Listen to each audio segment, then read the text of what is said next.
the fact you got president of unions standing out there with other unions, I tell you what, man.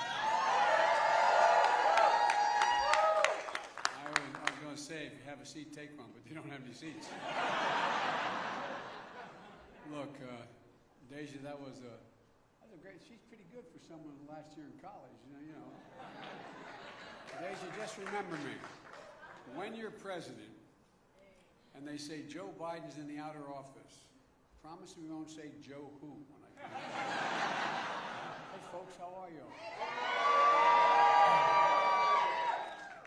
I'm going to talk about more than just the NEA today. Because, and I've told your president, I want to come back and just talk pure education as well. But I want to talk a little more broader. And Becky, thanks for hosting us. I appreciate it very much. 46 days to the midterms.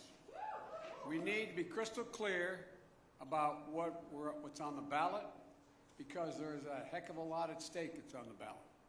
Right now on the ballot, there's Social Security. It's on the ballot. You all have paid every paycheck you got, you paid it.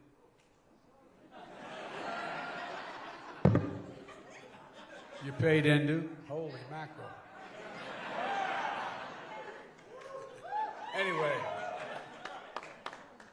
But there's a lot, really, truly, there's a lot in the ballot. My dad used to have an expression.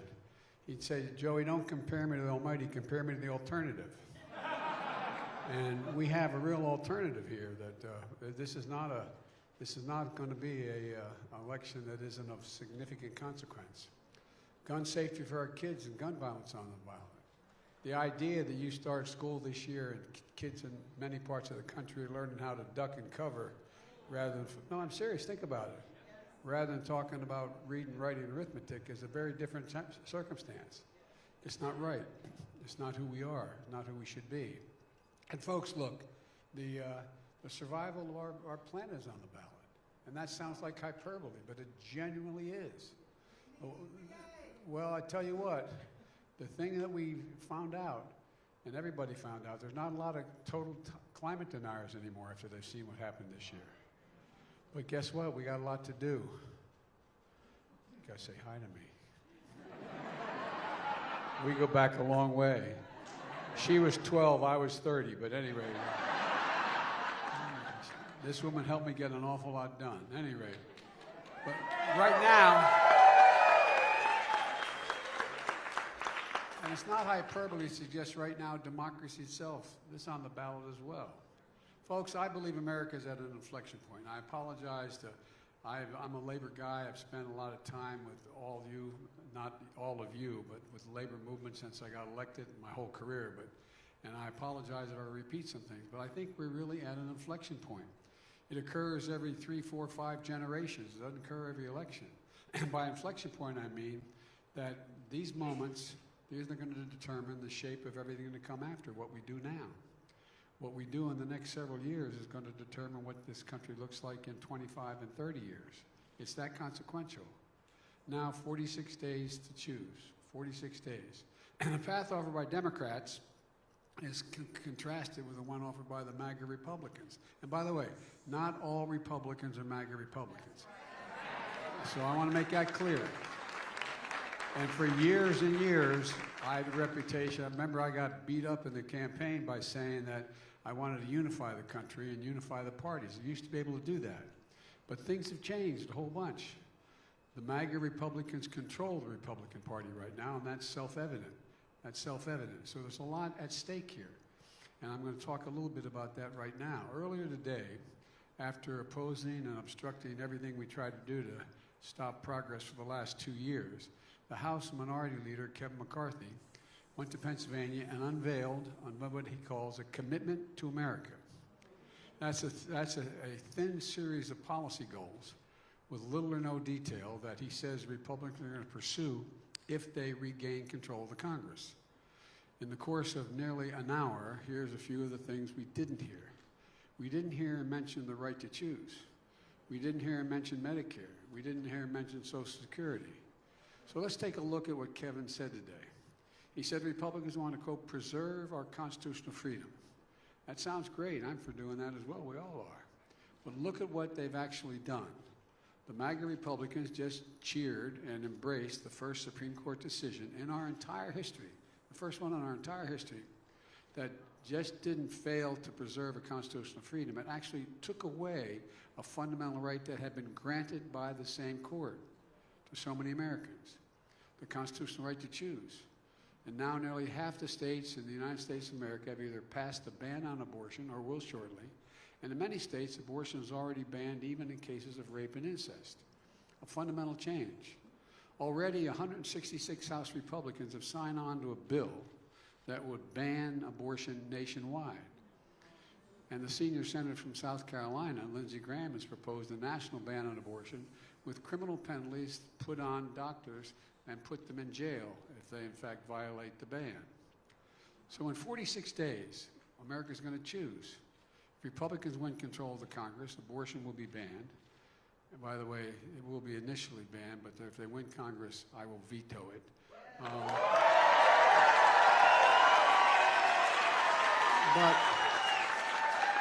But think what's happening. They're banning it in case of rape and incest in many states. No exceptions. And they're trying to criminalize it nationwide. But if you give me 2 more Democratic senators in the United States Senate, I promise you,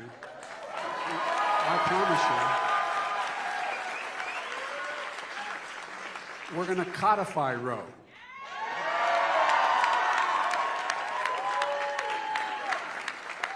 We'll once again make Roe the law of the land, and we'll once again protect a woman's right to choose. And the power to get this done is in the hands of the American people, especially the women of America. And really, Justice Alito said, the women can decide the outcome of this election, paraphrasing some quote in the actual decision. Well, he ain't seen nothing yet.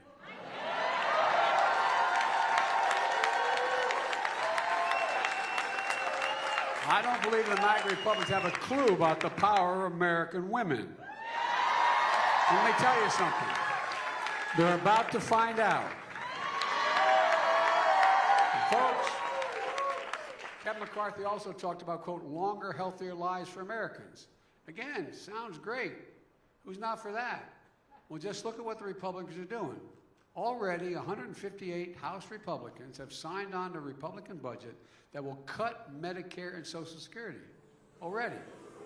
The man in charge of electing Republicans in the U.S. Senate, Senator Rick Scott of Florida, has proposed a plan to put Social Security in the chopping block every 5 years. De novo. No, I know this sounds like, but I really mean it. Look, go on the internet and check it out. They've laid out the platform. It means every 5 years, according to, if they succeed in the Senate, the Congress will vote to either cut, reduce, or completely eliminate Social Security or bring it back exactly as it is. What do you think the prospects of it coming back exactly as it is? You've been paying into Social Security ever since you got your first paycheck. Well, then there's Senator Ron Johnson of Wisconsin. As my mother would say, God bless his soul. Look, he thinks waiting 5 years is too long. He wants to put Social Security in the chopping block every single year.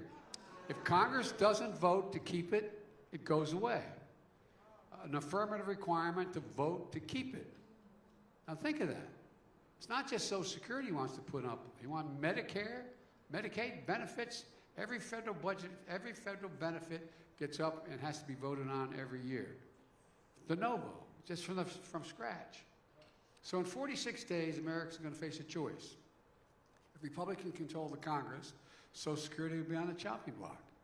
But if you support the Democrats, I promise you this, Social Security will be protected, period. And I won't let any MAGA Republican take it away. Leader McCarthy talked about wanting a nation that's safe. Well, let's look at what Republicans have done to make it safe. They voted against virtually everything we've done to reduce crime and keep communities safe. The American Rescue Plan, it was when we first got in office, we passed it. You know what was dying to do? An awful lot of mayors and governors and county executives, they didn't have a tax base because I was left with an economy that was in distress. So we said, here you go. We're going to give you this money so you can make sure you can keep your schools open. You can make sure you keep police departments open. Make sure you keep your hospitals open. Make sure you keep the fire departments open. And guess what? Every single Republican in the Congress voted against that. Every single Republican voted against it. Now look, we're in a situation where now the MAGA Republicans are calling for defunding. They're defunding the FBI. And let me tell you something. I don't think, and I know some of you weren't happy with me, I didn't think we should defund the police. I never believed that and said so at the time. But I sure in hell don't think we should be funding the FBI either. And then there's the day we'll never forget, on January 6th. What happened on the 6th? Law enforcement was attacked, assaulted, brutalized, and stomped on, and later several died.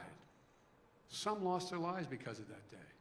The MAGA Republicans didn't side with law enforcement.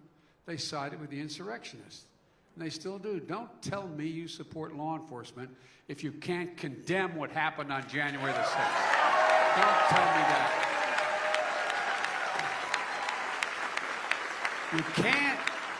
You can't be pro-law enforcement and pro-insurrection. You can't claim to be a party of law and order and call the people who attacked the police on January 6th patriots. That's what they're called. And you can't claim to be for a safe America if you take orders from the NRA. Look, we just passed the most meaningful gun safety law in 30 years in this country, but most Republicans voted against it. Some, thank God, joined us and we passed it. And sided, but most sided with the NRA. After Buffalo, Uvalde, Newtown, El Paso, Parkland, Charleston, Las Vegas, Orlando, I went to every one of those places. I spent hours and hours and hours with those families. Not a joke. Not a joke. Hours with them. I know what it's like under different circumstances to lose children. But lose children like they lost their children? Enough. We've had enough. It's time to pass the assault weapons ban. Look, I support the Second Amendment. I have 2 shotguns. The only thing I've ever really do is really target practice. I haven't done that in a long time. But here's the thing. There's no justification for weapon of war. None. The speed of that bullet is 5 times that comes out of the muzzle of most weapons. It can penetrate your vest. By the way, as I pointed out when I got it passed the first time as a senator, in Delaware, we're a big gun-owning state. A lot of duck hunters, a lot of hunters. And I'd be going, and I literally went up and down the streams campaigning and going to the people who belonged to the NRA and others. And I'd say, how many deer out here are wearing Kevlar vests? No, but I'm seriously, think about it. What in God's name do you need an assault weapon for? It's an assault weapon designed to kill people, to defend America, to defend people. But folks, look, it's way out of hand. I've taken on the RNA and I beat them before and I plan on doing it again.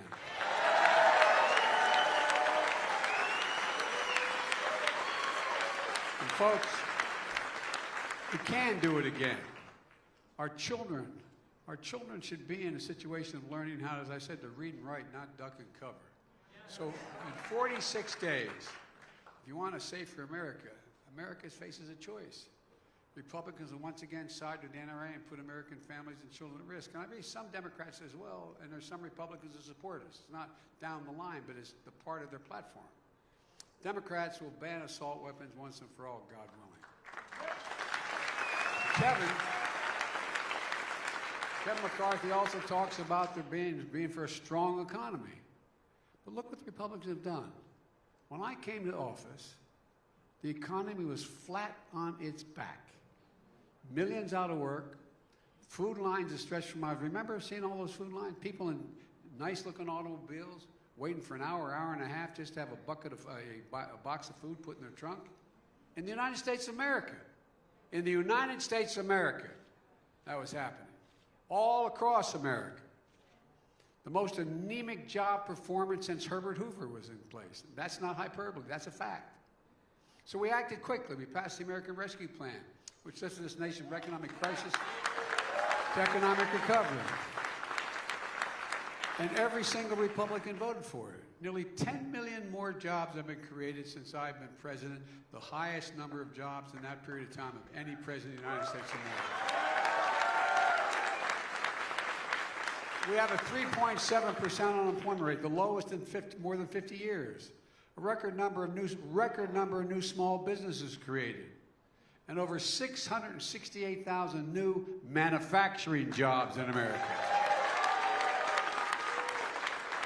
The American Rescue Plan helped keep teachers, police officers, firefighters, first responders on the job. It provided the money needed to get schools open, and it was a big reason we have been able to vaccinate over 220 million Americans. More to do. In the infrastructure law we passed, we did get some Republican help for that. That infrastructure law is the most significant investment in America since President Eisenhower's interstate highway system. Now, some Republicans voted for it, and some were critical. But the truth is, there's a lot more Republicans out there taking credit for the new bridges and those buildings that are collapsing than actually voted for it. I love going by, and they're, and this is a great thing. I voted against it, but this is a great thing. But folks, in addition to inheriting a failed MAGA Republican economy, we also confronted a global pandemic and Putin's war in Ukraine. And that's driven the global inflation we see today. That's why it's so important that we pass the Inflation Reduction Act, which I proposed from the beginning but didn't get passed till this summer. This law will cut costs for families, help reduce inflation at the kitchen table, the way we always measured inflation. And my dad was a graceful, hard-working guy. He worked a lot his whole life. And my dad used to talk about whether inflation or the situation of a family that have breathing room is at the end of the month when you paid all your bills, did you have a little bit left? Just a little bit left. So there's more than one way to deal with the inflation of a family, to lower the price of the things they have to deal with. Because that's what folks at home think about. How much are their monthly bills? How much do they have to pay for the necessities?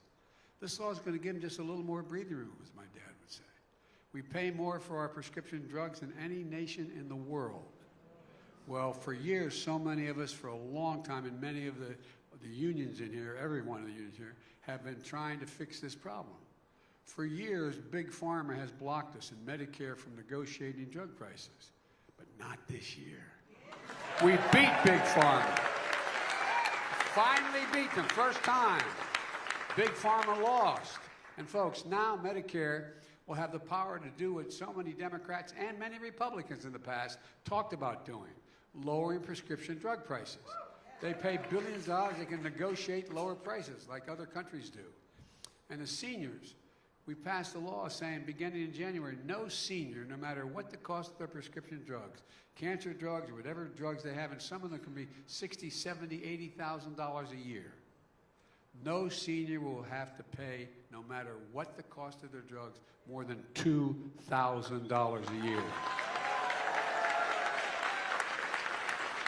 Beginning in January. And if you're on Medicare and you have diabetes, the cost of insulin, instead of being 30 to 40 to 50 times more than the cost to make the insulin, it costs $10 to make that insulin. 10. And package it. But now, you cannot charge any senior, and we should make it for everybody. They voted down the other piece, but every senior will not have to pay more than $35 a month for the cost of an insulin.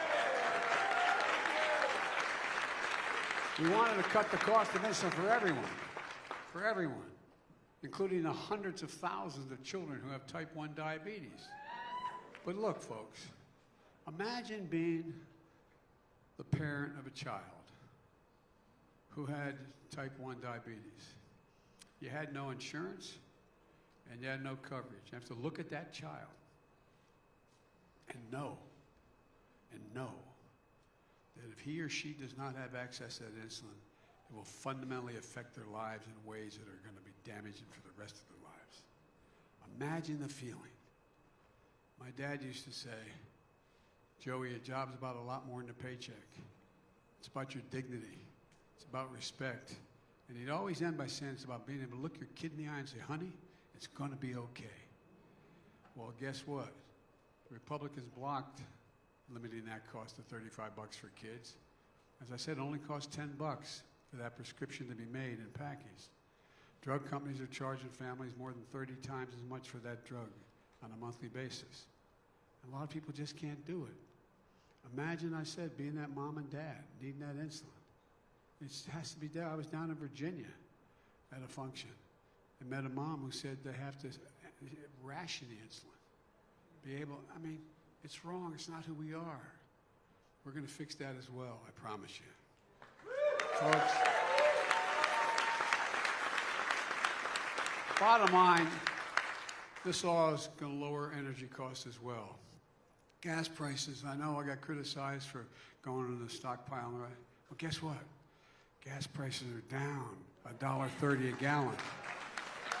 And in 41 states, plus the District of Columbia, the average gasoline price is less than $2.99. Look, the law makes the biggest investment ever.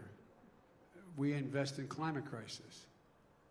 $369 billion to deal with the climate crisis. And it makes the tax code fairer. In 2020, 55 of the biggest corporations in the country paid $0 in federal income taxes. And they made $40 billion. It's not right. So we put a stop to it. And by enacting a corporate minimum tax at only 15%. Today, the days of big profitable corporations paying nothing in federal income tax is over. And guess what? Every single Republican voted against the Inflation Reduction Act. When it actually comes to actually doing something about inflation, Republicans said no. And they said time and again that the first chance they get, they're going to repeal the Inflation Reduction Act. And here's what else Republicans are, in terms of their fiscal recklessness. Donald Trump and Republicans had no problem enacting in his 4 years a $2 trillion tax cut that overwhelmingly benefited the top 1%. And they didn't pay for a penny of it. And it massively increased the federal deficit. Meanwhile, you know, we always say the Democrats are the big spenders. We brought down the deficit.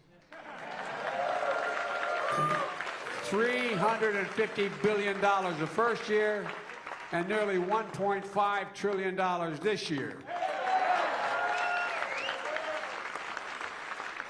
And the Inflation Reduction Act is going to reduce it another $300 billion because over the next 10 years, because Medicare can pay less for the drugs they have to buy for the seniors. So I don't want to hear it from Republicans. They're the ones who blew up the deficit. They're the ones, when we're the ones bringing it down. And now, thanks to the historic deficit reduction act, we can afford to cancel $10,000 in student debt and $20,000 if you're on a Pell Grant. For tens of millions of Americans making under $125,000, it's a game changer. The Republicans are already looking for their hand-picked judges to deny relief to those hard-working Americans. They will not succeed, in my view, but that's what they're looking for. And finally, with a straight face, Kevin McCarthy says that MAGA Republicans are going to restore faith in our elections. As we say in my faith, bless me, Father, for I have sinned.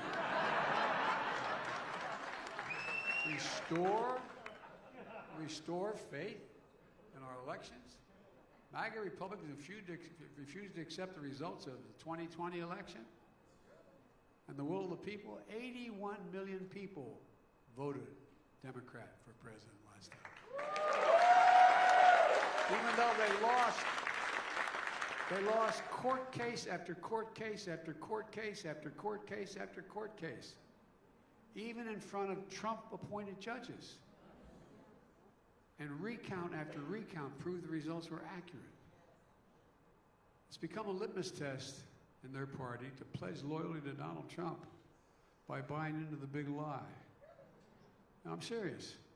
You all see it all on television. Look, the fact is that a lot of them, I've had 6 Republican senators who I've known for some time come to me, and I gave my word I'd never mention names, and I never will, separately, telling me that they agree with this, that, or the other thing that I was proposing, but if I voted for it, it would cost them their election because they'd lose a primary. Well, you see what's happening.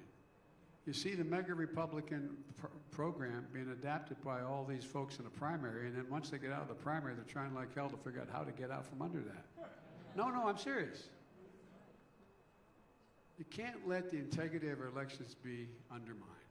Democracy can't survive. It cannot survive. Not a joke. Can't survive when one side believes there's only two outcomes to an election. Either they win or they were cheated. That's not democracy. And that's where the mass majority of MAGA Republicans are today. They don't understand what every patriotic American knows. You can't love your country only when you win. Only when you win. So folks, in just 46 days, democracy will be in the ballot.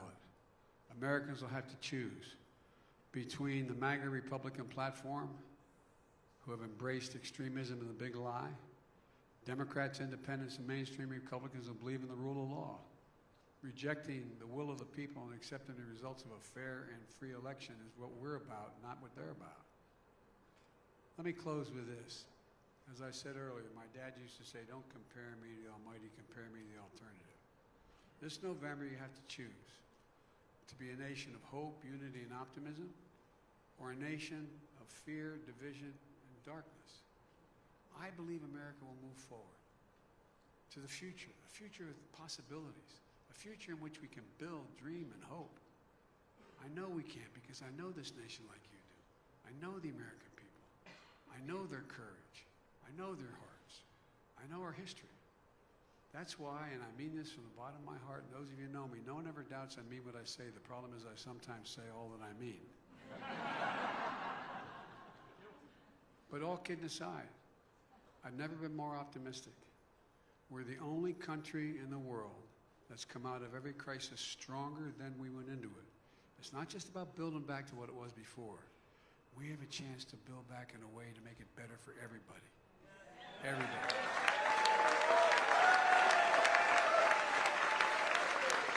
And I want to get back to the time when I'm debating Republicans who are conservative as heck but believe in the institutions. Believe in the institutions. Have a fair and square fight about what we're doing. Think the court and the Congress and the presidency are independent branches of government and should be treated with respect. That's what I'm looking forward to. You just got to remember who in God's name we are. We are the United States of America. And there's nothing beyond our capacity, not a single thing we can't do, and we do it together. And the way to do that is start with a union, to do it together. May God bless you all. May God protect our troops. And I should have started off by saying, excuse my back when I'm speaking. I apologize. Thank you all very much. God bless you all. Let's keep it going. Thank you.